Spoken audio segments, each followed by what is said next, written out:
안녕하세요. 저는 마포고 영어를 가르치는 김도윤 선생입니다.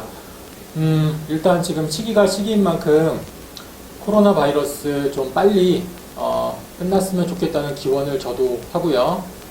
아무쪼록 우리 부모님들, 아이들 건강관리 잘 하시라는 말씀부터 드립니다. 이 짧은 영상에서는 세 가지를 말씀을 드릴게요. 우선 마포고 영어 내신 분석을 할 거고요. 그 다음 대책, 그 다음 제 수업 안내 그렇게 해드리도록 할게요. 일단 좀 학교 얘기를 좀 할게요. 마포 다 아시겠지만 우리 마포고는 과학 중점 학교이기도 하지만 수시 중심이죠. 그래서 매년 서울대 수시 6명 이상 보낼 정도로 수시에 강점이 있는 학교입니다. 근데 그거를 반대로 말하면 정시 대비가 안 된다는 거죠.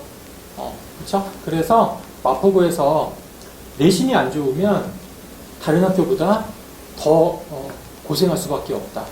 재수할 가능성이 더 많다. 라고 말할 수가 있겠죠. 그래서 마포구는 특히 내신 등급이 중요하니까 특히 첫 시험, 거의 첫 시험 성적이 그대로 가거든요. 그래서 첫 시험이 제일 중요하다는 말씀을 드리고요. 그리고 사실 제가 지금 목동에 있으면서 그 양천구 이외의 지역의 학교 중에서 내신하는 학교는 마포구가 유일합니다. 왜냐하면 제가 마포구를 굉장히 오랫동안 해서 어느 누구보다 마포구는 제 전문이라고 생각을 하기 때문에 비양천구 학교로 유일하게 지금 마포구 수업을 하고 있으니까 이 짧은 영상 잘 들어보시면 첫 시험 대비하는데 도움이 상당히 많이 될 겁니다. 네, 잘 들어보시고요. 네, 우선 그 영상 보시기 전에 블로그에 마포고 내신 자료가 있습니다. 이거부터 좀 출력을 해 주실게요. 네, 자료 보시면 5페이지까지는 개인적으로 찬찬히 읽어보시면 도움이 많이 되실 것 같고요. 자, 6페이지부터 설명을 드리도록 하겠습니다. 자, 마포고 영어 내신에 대해서 좀 얘기를 해볼게요. 우선 첫 번째 나온 게 1학년 때 주요 과목 단위 수입니다. 자, 1학년 때는 국영수가 4단위로 똑같습니다. 전 과목이 다 똑같네요. 국영수 과사가. 그 다음에 두 번째는 평균입니다. 자, 평균은요, 수학 다음으로 낮죠. 68.8인데, 보통 70점이 안 되면 좀 어려운 시험이고요. 70점 넘으면 좀 쉬운 시험이거든요. 68.8이니까 약간 어려운 시험이다 라고 말씀을 드릴 수가 있습니다. 그 다음에 표준 편차 보시면 수학이랑 거의 비슷하게 1등인데 18.2는 보통 다른 학교 영어 표준 편차 평균이 한 17, 18 돼요. 비슷하니까 점수가 적당한 정도로 퍼져 있다 라고 말씀을 드릴 수가 있겠네요. 그 다음 네 번째는 등급 컷이랑 등급별 인원입니다. 등급 컷 보시면 보통 다른 학교보다 2, 3점 정도 높습니다. 좀 시험이 뭐 그렇게 어렵지 않은 데다가 잘하는 아이들이 많으니까 이렇게 컷이 높고요. 전교생 300명으로 봤을 때 퍼센트가 4, 11, 23이니까 이런 인원수가 되겠죠. 그래서 70명 이상이 80점 중반대 이상입니다. 그래서 1, 2, 3등급 사이의 경쟁이 굉장히 치열하다라고 말씀을 드릴 수가 있습니다. 자, 종합하면 마포고 영어는 시험 범위도 많고요. 문제도 어려운 편이지만 잘하는 학생들이 많기 때문에 등급 컷이 높습니다. 그래서 영어 등급을 따기에 매우 어려운 학교가 되겠습니다. 자, 그러면 지금부터 문제가 어떻길래 시험이 어렵냐. 자, 문제를 구체적으로 분석을 할 텐데 아이들이 이번에 보는 시험이랑 가장 비슷한 시험이 작년 2학기 중간고사이기 때문에 자, 이 시험 분석을 통해서 이번에 볼 시험을 예측을 하도록 할게요. 우선 첫 번째 시험 범위입니다. 마포고 1학년은 항상 시험 범위가 이렇게 3개입니다. 부규제로서 올림푸스라는 게 있고요. 여기서 한 8, 9챕터가 나옵니다. 보통 한 챕터에 지문이 5개인데 보통 맨 앞에 2개는 빼거든요. 그래서 한 챕터에 3개가 들어가서 24개에서 27지문이 출제가 되고요. 여기서 약 14문제가 나옵니다.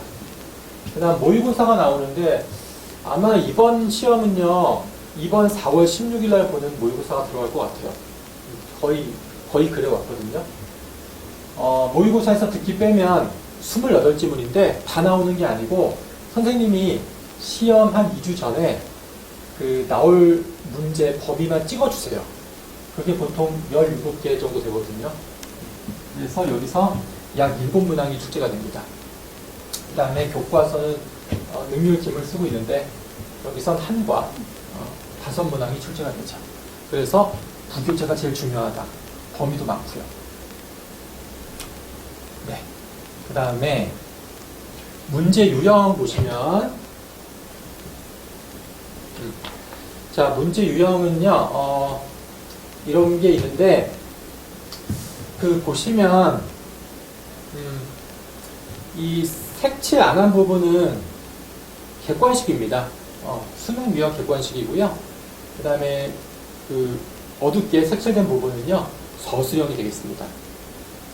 네, 찬찬히 읽어보시면 되실 것 같고요. 시간 관계상 중요한 유형만 설명드릴게요. 중요한 게 뭐죠? 서술형이죠.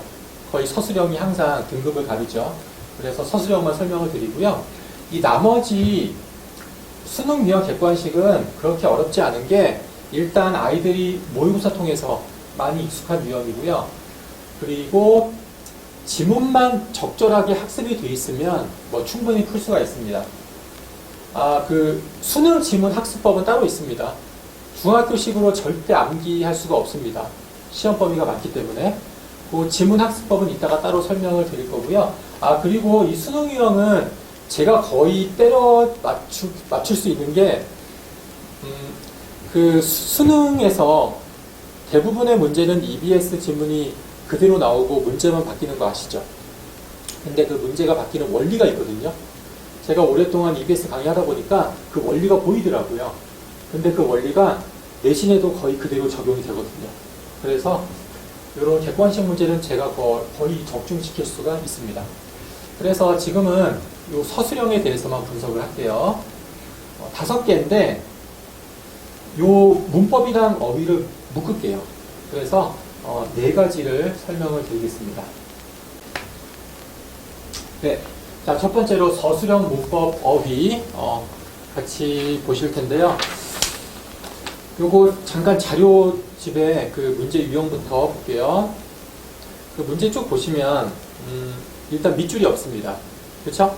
객관식 문제처럼 밑줄 5개 중에서 틀린 거 찾는 문제가 아니고요. 자, 밑줄이 없고요. 여기서 틀린 부분 몇 개를 그냥 찾아라. 그리고 심지어 그거를 적절하게 고쳐라. 까지 요구하고 있죠. 그래서 상당히 난이도가 있는 이런 문제가 출제가 되고 있고요.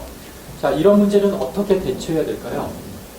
일단 고등학교 문법 문제는 중학교의 그것과 다른 게 중학교 문법 문제는 범위가 있죠. 보통 뭐 동명사, 부정사, 분사 이렇게 범위가 정해져 있는데 고등학교 문법 시험은 범위가 없습니다.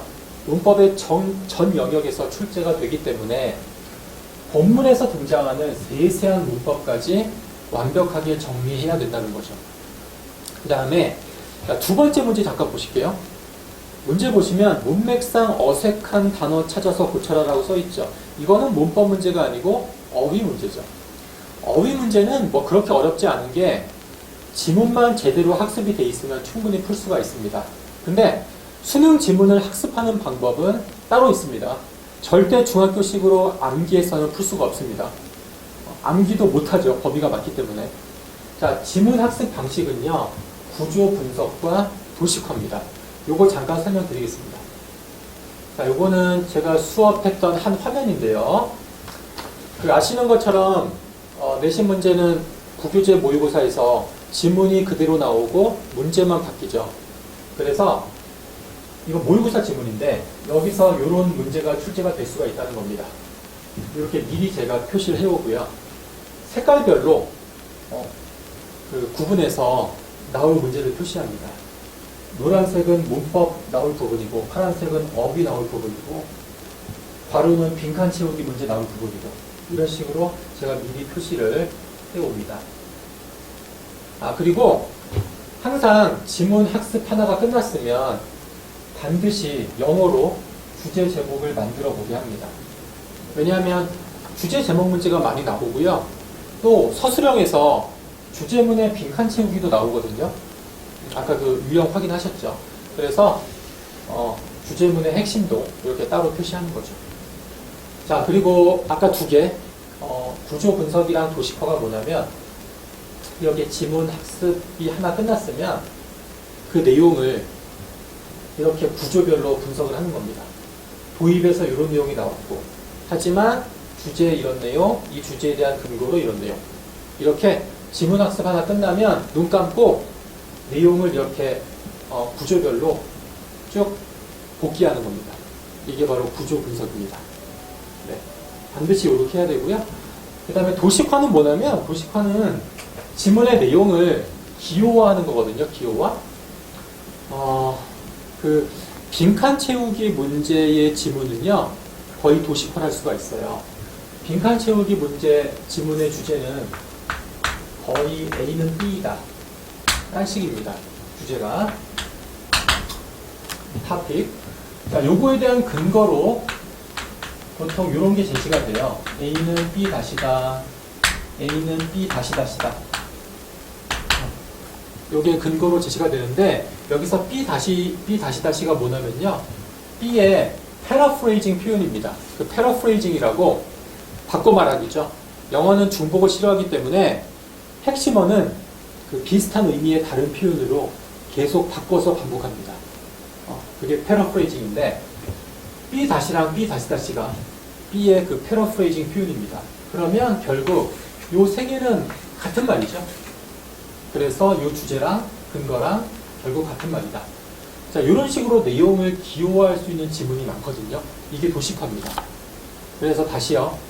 항상 지문 하나가 끝나면 이렇게 내용을 통해서 구조 분석하고 도식화해야 수능 유형 객관식을 풀 수가 있습니다. 어휘 문제도 마찬가지고요. 자, 이해되시죠? 그 다음에 이제 두 번째로 가겠습니다. 자, 두 번째는 서술형에서 가장 많이 나오는 단어 배열 문제가 되겠습니다. 이것도 문제 유형 잠깐 보시면, 자, 위에 그 해석이 있고요. 밑에 단어가 주어져 있고요. 그 위에 해석에 맞게 그 밑에 단어를 배열하는 문제입니다. 근데 보시면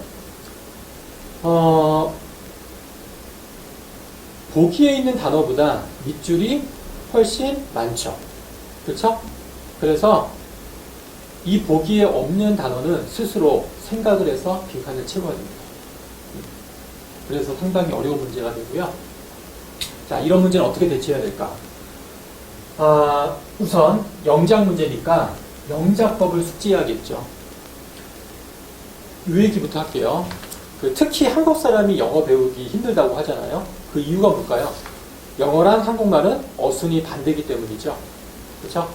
그래서 뭐 말하거나 글 쓰거나 할 때 제일 먼저 해야 될 중요한 게 영어 어순에 익숙해지는 겁니다. 영작도 마찬가지입니다. 영어의 어순적 특징을 활용한 영작법이 있거든요. 그 영작법을 일단 숙지해야 되고요. 꾸준한 연습을 통해서 이 영어 어순에 익숙해지는 게 가장 중요합니다.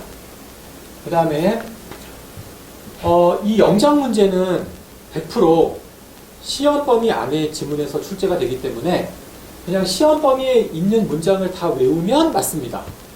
근데 문제는 범위가 너무 많기 때문에 외울 수가 없다는 거죠. 그러면 어떻게 할까요? 자, 아무 문장이나 영작 문제로 출제되지 않겠죠. 그렇죠? 중요한 문법이나 구문이 포함된 문장만 출제가 될 겁니다. 저 같은 경우는 마포고 내신 대비를 오랫동안 해왔기 때문에 영작 문제 나올 문장이 전 보이거든요. 그래서 시험 몇 주 전에 제가 한 20, 30문장만 뽑아줍니다. 그러면 뭐 대부분 거기서 100% 거기서 다 나오는데, 문제가 뭐냐면 우리 아이들이 그 제가 뽑아주는 20, 30문장도 굉장히 외우기 힘들어합니다. 그 이유가 뭘까요? 영어 문장은요, 그냥 무조건 외우면 절대 안 외워지죠. 문장의 구조를 분석해야 외워집니다. 그러니까 뭐 이를테면 주어, 동사, 목적어 보호 파악하고, 청크라고 하죠. 덩어리가 보여야 돼요. 수식관계 파악하고. 이런 구조를 분석해야 외워지기 때문에 중요한 문법, 구문이 포함된 문장은 반드시 구조를 분석한다. 그리고 그 문제 다시 잠깐 보시면 그 문제 밑에 세 번째 줄 바로 보실게요. 거기는 변형하지 말 것이라고 써 있는데 가끔 문법에 맞게 변형해라 라고 나오거든요. 그거는 문법을 알아야 풀 수 있겠죠. 그래서 문법까지 완벽하게 정리해야 된다는 거죠. 이해되시죠? 그 다음에 세 번째는 뭐냐면요. 물론 제가 중요한 문장 구조 분석해 주겠지만 학생들 스스로 구조가 보여야겠죠. 근데 그 구조가 보이기 위해서는 구문 능력이 있어야 돼요. 그래서 예비고일 같은 경우에 뭐 지났지만 이번 겨울방학 때 했었을 가장 중요한 게 이 구문 공부입니다. 하지만 뭐 제 수업에서는 테스트 봐서 구문 능력이 부족한 학생은요, 그런 학생들만 모아서 따로 구문 수업을 보충하도록 하겠습니다. 네, 그 다음에 이제 세 번째 킬러 문항 보시겠습니다. 자, 마포고만의 독특한 문제죠. 십자 낱말 풀이 문제. 자, 이것도요, 문제부터 보실게요. 위에 영영으로 의미가 쭉 써 있고요. 이 영영 의미에 해당하는 단어를 밑에 그 빈칸에 채워 넣는 문제입니다. 이해되시죠? 요게 무려 8점짜리입니다. 보통 공부 잘하는 1등급 학생들 보면 보통 요 문제만 많이 틀립니다. 자, 그러면 요 문제는 어떻게 대비해야 될까요?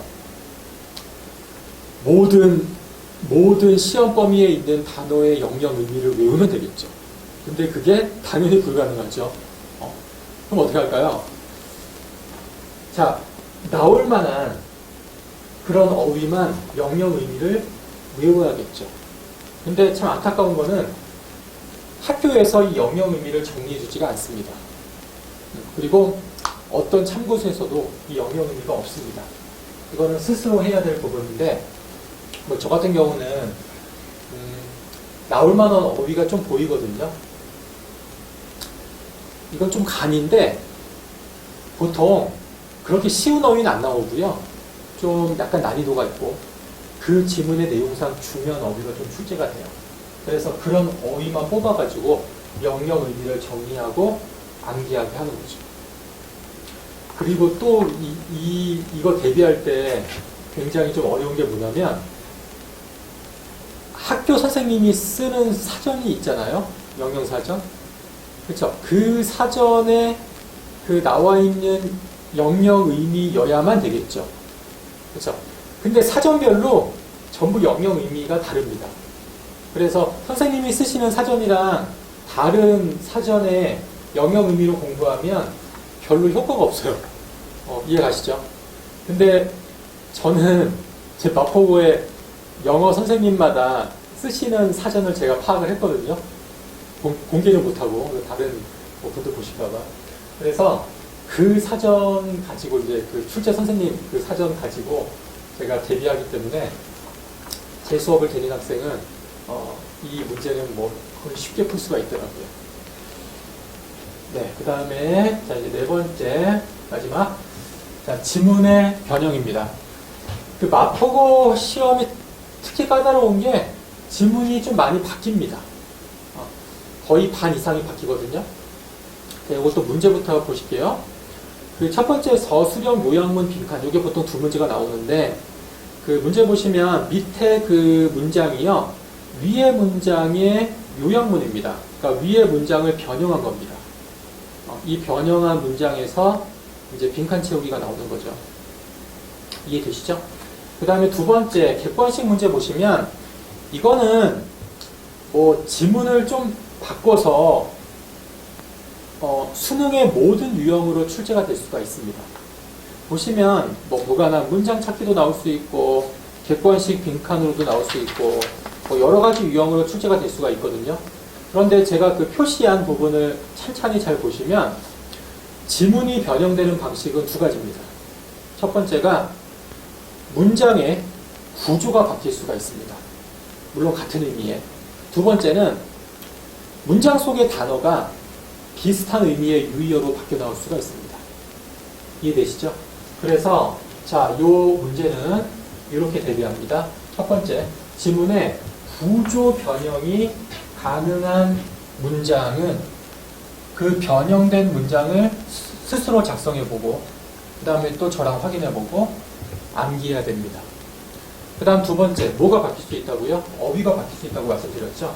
그래서 변형 가능한 어휘는 유의어를 쭉 정리하고 다 암기해야 됩니다. 까다롭죠? 자, 여기까지 킬러 문항 분석을 끝내고요. 자, 이제 마지막으로 제 수업 안내. 첫 번째, 마포고 연간 수업 일정입니다. 내신 수업은 시험 한 6주 전부터 시작한다고 보시면 되고요. 내신 수업 사이에 2, 3주의 기간이 있거든요. 이때는 모의고사 풀이입니다. 그리고 여름방학 때는 영작 시험을 대비해서 구문, 심화, 특강이 이루어집니다. 그 다음에 중간고사 수업 일정입니다. 자, 개강 시간이랑 수업 요일은 이렇고요. 수업 일정은요, 일단 4월 16일이 모의고사이기 때문에 4월 2주차까지는 모의고사 대비를 하고요.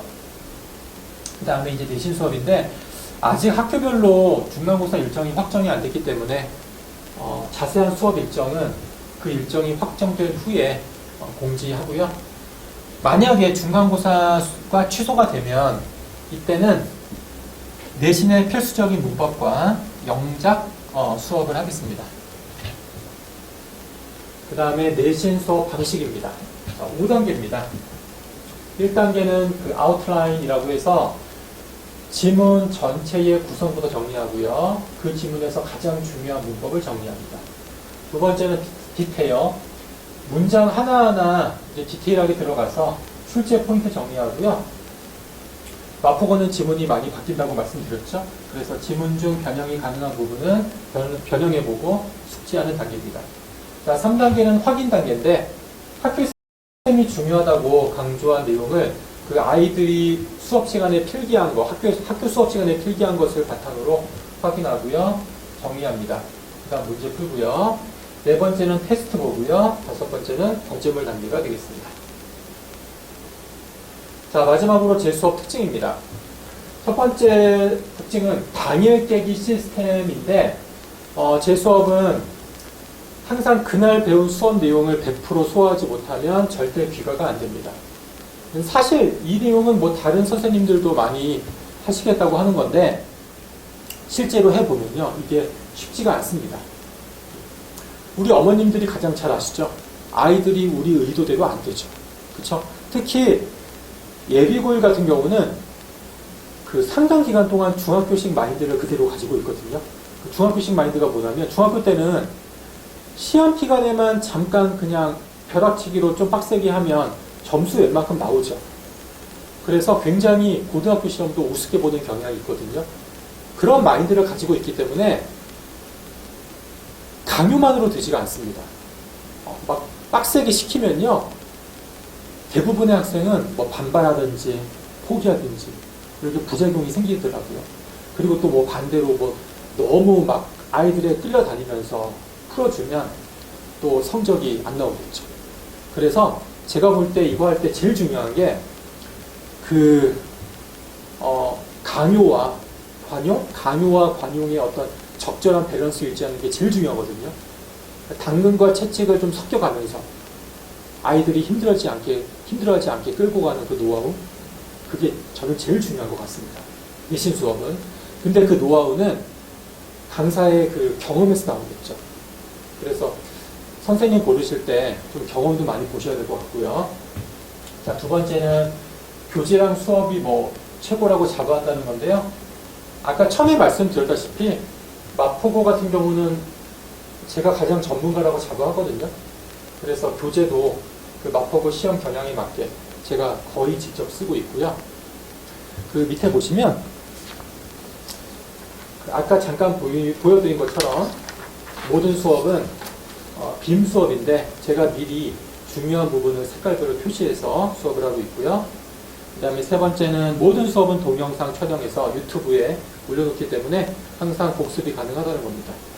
그 다음 세 번째, 개인별, 수준별 밀착 관리와 상담 시스템이라고 써있죠. 이것도 밑에 보시면 항상 제 수업은 이제 테스트 본다고 말씀드렸죠. 근데 그 테스트 봐서 개인별로 부족한 부분을 제가 이제 파악을 합니다. 얘는 뭐 문법이 부족해, 구문이 부족해, 이런 식으로. 그래서 그 부족한 부분은 따로 보충 수업을 통해서 제가 보충을 하고 있습니다. 그리고 이제 과제나 자료도요, 개인별로 나가는 게 좀 조금씩 다르죠. 이런 개인별 수업이다. 그 다음에 두 번째는 조교가 있는데 그 마포고 출신의 명문대 학생 조교입니다. 그 조교가 이제 자신의 경험을 바탕으로 많은 유용한 조언을 해줄 수가 있는 거죠. 그 다음에 세 번째는 학생, 학부모님 심층 상담을 통해서 학생 성향 파악. 이 학생 성향 파악하는 게 되게 중요합니다. 그 성향에 따라서 접근하는 방식이 달라야 되거든요. 그래서 학생 성향을 일단 자세하게 파악을 한다는 겁니다. 그 다음에 네 번째는 뭐 전화 자주 드리고 매 수업 종료 후에는 그 수업 진행 상황이나 테스트 결과, 수업 태도가 있는 문제가 발송이 됩니다. 네, 이런 게 제 수업 특징이고요. 나머지 부분은 그냥 뭐 보시면 되실 것 같습니다. 네. 그래서 제가 말씀드리고 싶은 부분은 여기까지가 되고요. 아무쪼록 마포고는 저에게 맡겨주시면 아마 실망 안 하실 거라고 제가 자신을 합니다. 네, 뭐 때가 때이니만큼 건강 관리 잘 하시고요. 경청해 주셔서 감사합니다. 네.